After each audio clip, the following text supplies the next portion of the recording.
Bismillah, Assalamualaikum warahmatullahi wabarakatuh. Minalhamdulillah, nahmadu wa nasta'inu wa nastaghfir wa na'udzu billahi min syururi anfusina wa min sayyiati a'malina. May yahdihillahu fala mudhillalah wa may yudhlil fala hadiyalah. Asyhadu an la ilaha illallah wa asyhadu anna Muhammadan abduhu wa rasuluh, la nabiyya wa la rasula ba'da.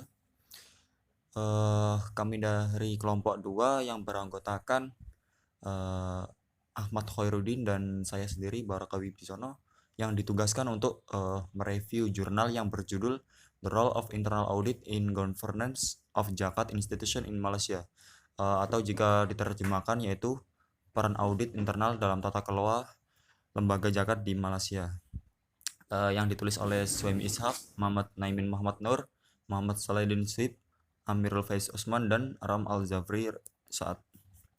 Baik, untuk yang pertama, di dalam jurnal ini membahas terkait tata kelola pada lembaga zakat yang ada di Malaysia dengan mengacu pada aturan perundang-undangan yang terkait dengan lembaga zakat ini, seperti yang terdapat pada pasal 97 yang mengatur terkait tata kelola lembaga zakat di suatu negara.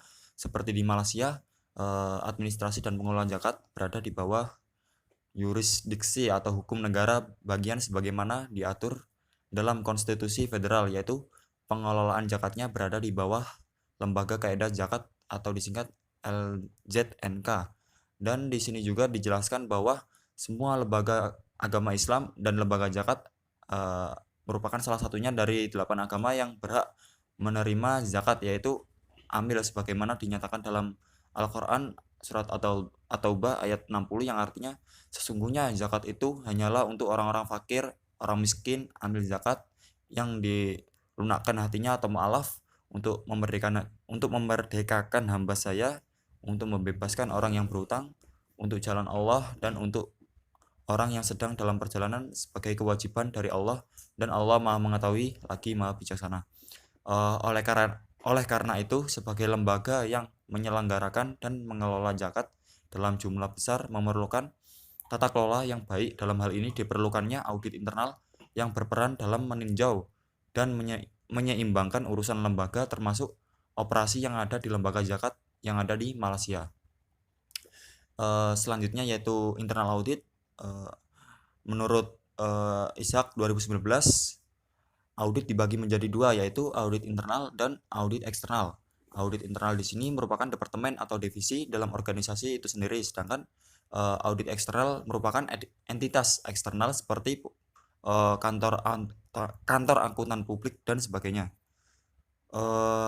Fungsi dari audit internal yaitu bertanggung jawab untuk memastikan bahwa organisasi telah melakukan pengendalian internal, kepatuhan terhadap peraturan yang relevan, dan memberikan nilai tambah bagi organisasi.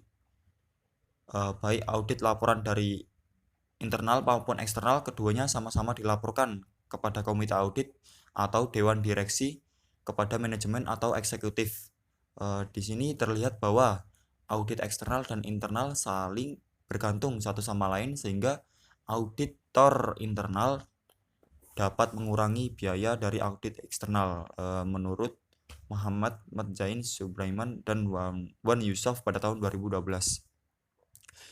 Di Malaysia juga terdapat Komisi Sekuritas, yaitu komisi yang mengeluarkan kode praktik terbaik untuk tata kelola, yaitu Malaysia Code on Corporate Governance, atau dalam artian Malaysia Kode Etik Tata Kelola Perusahaan yang ada di Malaysia, yang dipraktikkan oleh perusahaan publik yang ada di Malaysia sebagai lembaga yang mengelola uang zakat agar tidak bertentangan dengan syariah.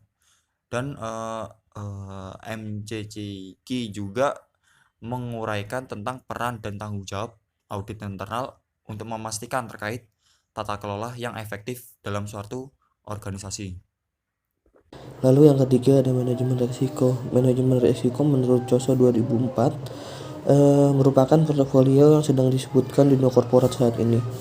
Itu juga tidak ketinggalan dari organisasi lain di seluruh dunia termasuk Malaysia. Manajemen risiko adalah ruang lingkup yang sangat luas yang mencakup aspek internal dan eksternal yang meliputi perusahaan dan organisasinya. Secara internasional, kode standar untuk manajemen risiko adalah ISO 310.000 dan beberapa perusahaan publik di Malaysia. Manajemen resiko dalam konteks Majelis Agama Islam dan lembaga zakat, peran manajemen resiko khususnya di bidang resiko internal ditempatkan di pundak audit internal. Namun pada LZNK yang merupakan entitas terpisah dari Dewan Agama Islam Kedah memiliki komite manajemen risiko yang tertinggi dan departemen kuncinya di situ. Situasi ini menguntungkan bagi Islam Dewan Negara bagian lain. Mereka dapat menunjuk ke MCCG 2017 di mana manajemen risiko didelegasikan kepada kepala audit internal perusahaan atau organisasi. Berdasarkan MCCG ini, kepala audit internal mengelola risiko dengan menempatkan profil manajemen risiko yang lengkap untuk mengidentifikasi, mengelola, dan memitigasi audit internal. Kemudian ada yang hukum. Konstitusi yang federal yang merupakan hukum tertinggi di Malaysia melalui bagian 7 dari Ketentuan Keuangan pasal 97 ayat 3 dengan jelas menyatakan bahwa semua uang yang berhubungan dengan Islam harus dicatat secara terpisah dan tidak boleh dibukukan atau dicampur dengan dana lain. Ketentuan ini menjelaskan bahwa uang yang berkaitan dengan Islam tunduk pada hukum negara, berlakunya atau tata cara. Dalam kasus tertentu, hukum federal juga berlaku seperti badan hukum, akun, dan tahunan laporan, Undang-Undang 1980 dan Undang-Undang 240.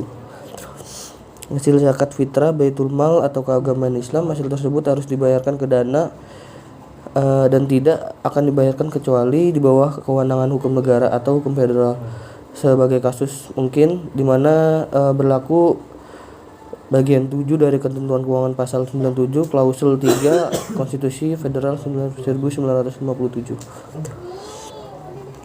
Dapat diambil kesimpulan berdasarkan penelitian, pemahaman, dan penelitian yang dilakukan peneliti, audit internal Majelis Agama Islam dan lembaga zakat itu memegang peran dan tanggung jawab yang sangat penting.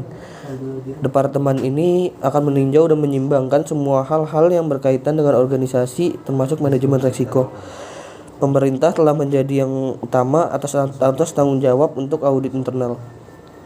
Audit internal juga berfungsi sebagai koordinator antar agama Islam, negara dewan, dan departemen audit internasional.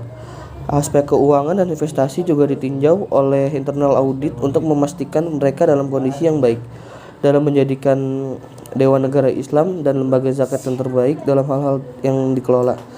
Para peneliti menemukan bahwa MCGG yang dikeluarkan oleh SC bisa menjadi praktik yang baik selama itu tidak bertentangan dengan hukum Islam dan hukum perdata. MCCG adalah kode tata kelola yang mendefinisikan fungsi dan peran pemerintah dalam sebuah perusahaan atau organisasi. Peran audit internal dan manajemen risiko juga dirinci dalam kode. Baik, mungkin sekian presentasi dari kelompok kami. Kurang lebihnya mohon maaf. Wassalamualaikum warahmatullahi wabarakatuh.